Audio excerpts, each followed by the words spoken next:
యాక్చువల్గా అక్కడ ఆ ఈశ్వరుడు అంటే ఆ శివుడే స్వయాన ఈ గుట్టపైన కూర్చొని నరసింహస్వామికి జపం చేసిండట. నరసింహస్వామి దర్శనం కోసం ఆయనే ఎదురు చూసిండట. అలాంటి సమయంలో ఆ నారాయణుడు ఆయనకి దర్శనం ఇచ్చి ఒక శంఖాన్ని తలపైన పెట్టిండట. నేను అందుకోసమే ఆ లింగం పైన బాగా గమనించి చూస్తే లింగం పైన కొంచెం ఒక చిన్న ఇట్లా ఇది ఉంటుంది అనమాట. ఇట్లా ఏమంటారు, శంఖం పెడితే ఏ స్ట్రక్చర్ అయితే ఫామ్ అవుతుందో అది ఉంటుంది అనమాట. అయితే ఆ శంఖం పెట్టినందుకు ఇక్కడ ఉన్న ఈశ్వరుడు అంటే ఇక్కడ ఉన్న ఆ లింగాన్ని పాంచజన్య లింగం అని అంటారు అనమాట. ఈ శంఖంని బేసిక్గా పాంచజన్యం అంటారు కదా, అందుకోసమే పాంచజన్య లింగం అంటారు అనమాట. అది అక్కడ ఉన్న ఈశ్వరుడికి ఉన్న స్టోరీ. కానీ ఇప్పుడు స్వామి చెప్పాలి కదా, అది చెప్తా రండి మీకు చూపిస్తా. ఇక్కడ భగవద్గీతని ప్రతి ఒక్క లాంగ్వేజ్లో బుక్కులు రాసి ఇక్కడ పెట్టి, యాక్చువల్గా ఎన్ని లాంగ్వేజ్లో భగవద్గీత ఉంది అని అంటే ఎవరికి ఆన్సర్ తెలియదు. బట్ ఇక్కడ చూడండి, అరబిక్ దగ్గర నుంచి మొదలుపెట్టి అసామీ లాంగ్వేజ్ ఉంది, చైనీస్ లాంగ్వేజ్ ఉంది, బెంగాలీ లాంగ్వేజ్ ఉంది, డచ్ ఉంది, ఇంగ్లీష్ ఉంది, ఫ్రెంచ్ లాంగ్వేజ్ ఉంది, హిందీ ఉంది, జర్మన్ లాంగ్వేజ్ ఉంది, అసలు ఇది అది అన్న రష్యన్, రోమన్, అసలు ఎన్ని సింధీ, ప్రతి ఒక్క లాంగ్వేజ్లో భగవద్గీత రాయడం జరిగింది. ఆ భగవద్గీతకు సంబంధించిన బుక్లు ఇక్కడ ఉన్నాయి. ఎవరికన్నా ఏదైనా పర్టికులర్ లాంగ్వేజ్లో బుక్ కావాలి భగవద్గీత అనుకుంటే ఈ గుడి కొంచెం కొనుక్కోవచ్చు, ఎందుకంటే ఇక్కడ స్టోర్ కూడా ఉంది. చూసారు కదా,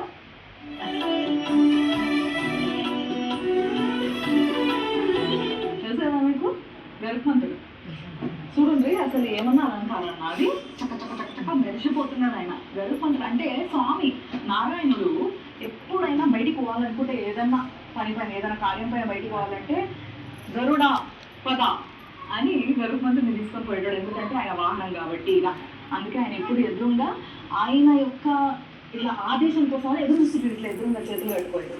అది ఆయన భక్తి.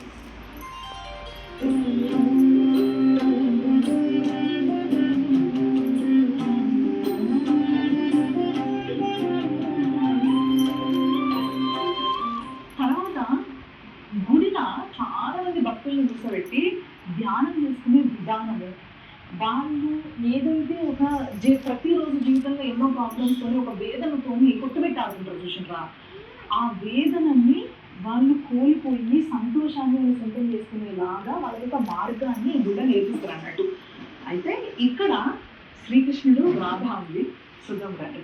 రాధమ్మ అంటే శ్రీకృష్ణుడికి చాలా ఇష్టం, చాలా చాలా ఇష్టం. ఎంత ఇష్టం అంటే ఆయన భార్యలైన రుక్మిణీదేవి, సత్యభామ, మిగతా ఇంకో 6 కూడా అసూయపడేంత ఇష్టం అన్నట్టు. కానీ వాళ్ళిద్దరిది ఒక అద్భుతమైన పవిత్రమైన ప్రేమబంధం.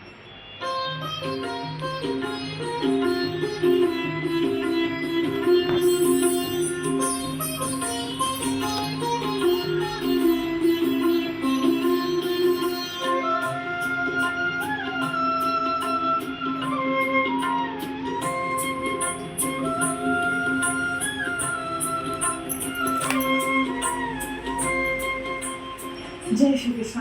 నిజంగా కృష్ణుని చూస్తే ఏదో ఒక ఆనందం కలుగుతుంది.